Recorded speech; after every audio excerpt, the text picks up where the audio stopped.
terhormat bapak-bapak, ibu-ibu, salam Pancasila. Bapak-bapak, ibu-ibu yang melihat video saya ini, tolong jangan lupa subscribe, like, dan share. Sifatnya gratis. Saya akan mengomentari Bonyamin Saiman tidak tahu aturan hukum terkait penyelesaian perkara. Jadi sumber saya dari YouTube. Dalam YouTube itu saya lihat ada diskusi yang menyatakan kata Bonyamin Saiman pada diskusi di TV menyatakan kaitannya dengan kasus Joko Chandra. Kasus Joko Chandra ini dia melakukan beberapa perbuatan katanya. Perbuatannya ada masalah di kehakiman, di pengadilan, yaitu mungkin dia melakukan peninjauan kembali, mengurus KTP, dan juga surat jalan di kepolisian, imigrasi, dan sebagainya. Kalau dilihat di sini katanya ada perkaranya itu bisa nanti dijatuhkan hakim 20 tahun. Karena di sini ada 4 kasus saya lihat ya. Masalah imigrasi, KTP, masalah surat jalan, masalah peninjauan kembali kepada. Mungkin dugaan saya di semua ada kaitannya dengan uang. Karena uang, kalau Joko Chandra ini memberikan uang kepada setiap aparat itu, ancaman hukumannya memang 5 tahun. 5 tahun memberikan sama umpamanya loh ya, memberikan sama hakim, ancamannya 5 tahun. Memberikan sama KTP, terkait dengan KTP 5 tahun, memberikan uang, ancamannya 5 tahun, semua 5 tahun. Memang kalau dicicil penyelesaian perkaranya itu, satu persatu ke pengadilan, memang bisa jatuh 20 tahun. Tetapi dalam ketentuan hukum pidana,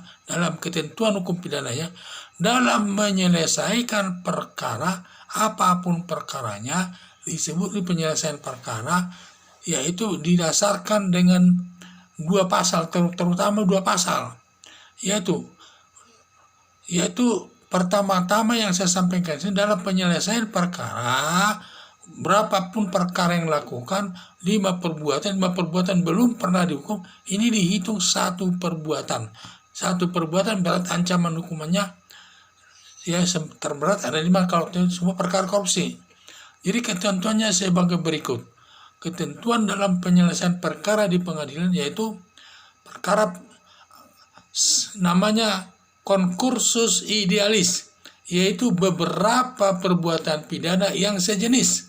Jadi sejenis umpamanya di sini perkara korupsi, memberikan bea cukai korupsi, ancamannya 5 tahun.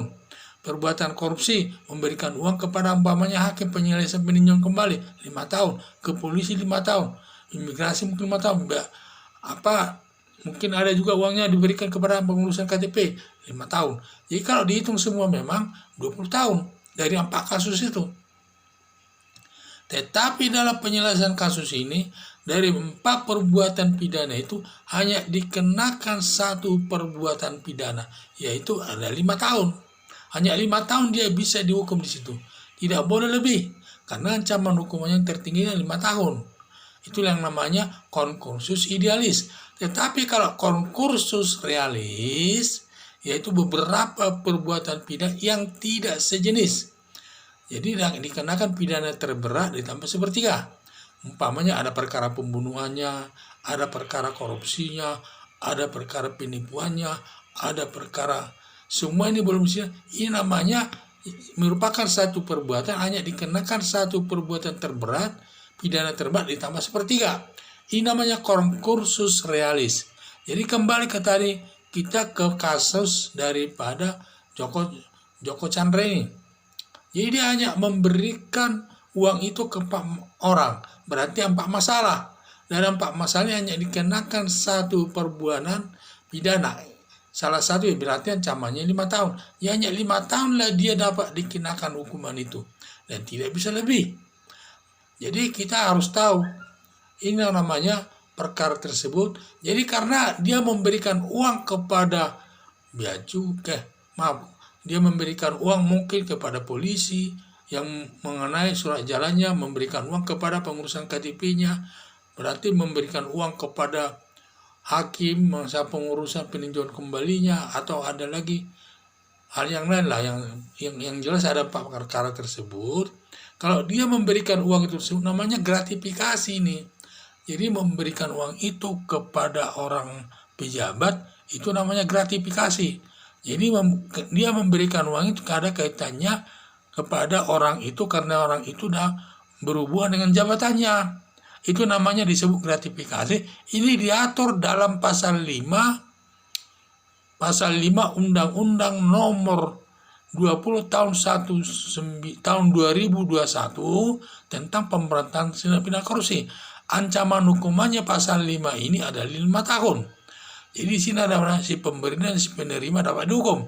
Si Cokondal sebagai pemberi uang dapat dihukum, dan juga si penerima uang yaitu para aparat itu dapat dihukum. Ancamannya masing-masing 5 tahun. Sejenis ya.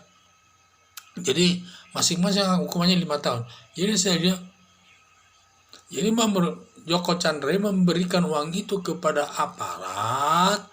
Dugaan saya semua aparat itu diberikan, sehingga semua itu adalah perbuatan korupsi yang ancamannya 5 tahun. Yang namanya disebut perbuatan gratifikasi. Jadi dia memberi, di sini tidak ada merugikan keuangan negara, hanya merusak mental aparat negara. Karena uang itu tidak ada uang negara yang dirugikan di sini. Yang dirugikan nama negara. Yaitulah dia memberikan uang itu kepada aparat itu. Dia ancamannya paling tinggi 5 tahun. Dari 4 perbuatan itu hanya dikenakan 1 perbuatan pidana. Jadi hanya 5 tahun. Jadi tidak, kata Pak Bonyamin tadi, bisa kena 20 tahun. Jadi yang benar sebenarnya menurut ketentuan pasal 64 KUHP hanya dapat dikenakan dari 4 perbuatan ini merupakan 1 hukuman, yaitu 5 tahun. Jadi tidak boleh lebih itu. Sekian dan terima kasih.